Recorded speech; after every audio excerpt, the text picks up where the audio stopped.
it's always a struggle to make something beautiful, because you feel like, oh, it's too beautiful, and that like it's not serious, or that it's just this like aesthetical thing, and you know, I'm not working in that way. But at the same time, I feel like if I'm gonna put something out there, I also want it to be creating a sort of like an aesthetical experience that then allows you to feel safe, or like feel interested, or you know, something, and then you can come to that place where there's maybe more something room for more like more subversiveness, or you know, something bringing up something else that is more difficult or like painful, or I don't know.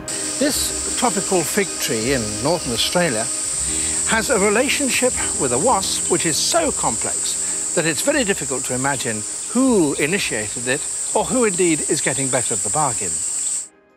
The Orchard of Resistance has a quite long history.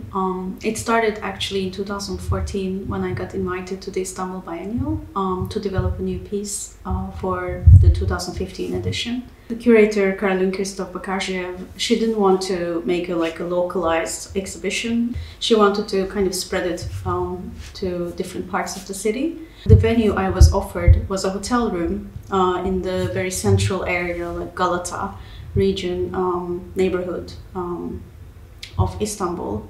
And I was immediately drawn to this place because it had this like character. It was it used to be the home of a family, like a very kind of a wealthy family, and then it was like abandoned, and then it was transformed into this hotel. So I was interested in this idea of like the transformation and the history, like what is remaining, what is destroyed.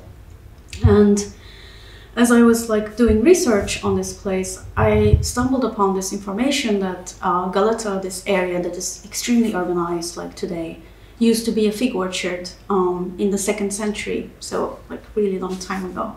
And there was for me like the seed of this piece that, you know, flourished and developed over the years. An Italian form, fico. Ideas I got was to just, you know, very simple, take a walk in this neighborhood and see if there were any fig trees, or how many were there, and where were they, like how were they growing. I guess search of this long lost orchard, like the remains of this orchard. It's quite metaphorical, of course. These trees from the 2nd century are not there anymore, but I was thinking of them as kind of like ancestors, and I systematically documented like each tree. This experience basically became the video work that we are now showing also in Humanistan.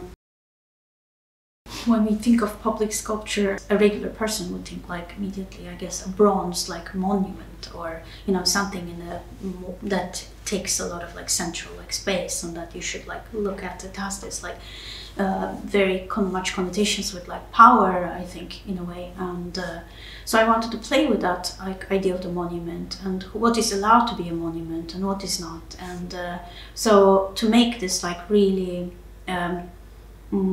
also the thing that actually covers monuments, like into the monument itself, like to make this like very ephemeral and very like fragile and very vulnerable like object into something more permanent was quite like, for me, interesting and also paradoxical, like you say.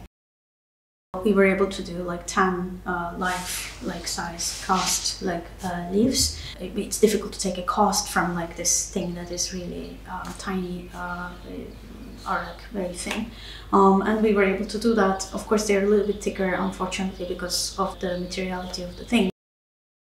And I wanted to have that feeling like of these like leaves fallen from somewhere. Like there is no fig trees in Gothenburg, obviously, but that they kind of appear, and that at that moment of like that negotiation, okay, what's this thing doing here, and what is it communicating with me, and can I lift it and look at the other side, and you can't, so it's like this kind of things was like in my head when I was thinking of this like huge space, and the idea of the monument and public art and the materiality like of it. especially with the idea of like fragmentation and different elements like weaving with each other. That's a really like important like method in the way I work, especially these recent years. It's more like I'm doing research, I'm interested in a subject, and then I start digging, and then so many things come out of it, and then like I have a hard time, like, okay, I have to show this and this and this. So I want to create a space then in the end where maybe not the individual things are like, you know, doing the thing in a way that is self-standing, but that their relationship to each other, that space in between them is where the artwork is like happening in a way. And this I've done like in different other works as well. I wanted to structure the video almost like the way my research was structured. Like, you know, there was this continuity with the walk and with the interactions and with this like very present time thing. And then there was like, you know, these bits and pieces from history, and then like this research also to the way the figures like pollinated. So I wanted to kind of give the viewer that kind of experience of like, you know, entering like this person's like experience, both in relation to like having this like walk, but also like getting these different like materials.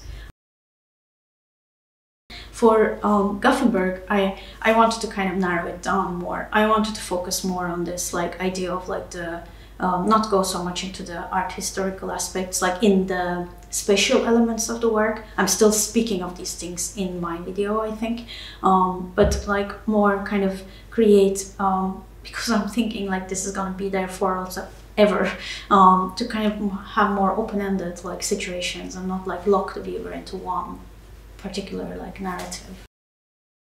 So I'm also really, really happy that it is actually in this place where people are coming not to look at art, but it's in their part of their everyday life, because these were the people kind of I wanted to reach in the first place. Like, I mean nothing against the art audience.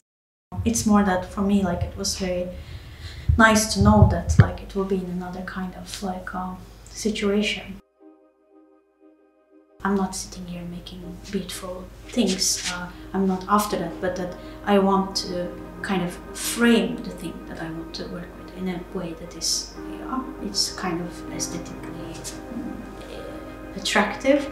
Because I feel like if you don't attract the person with this, then maybe it will be more difficult, it will be more repelling, like for that person to even trust you to enter more.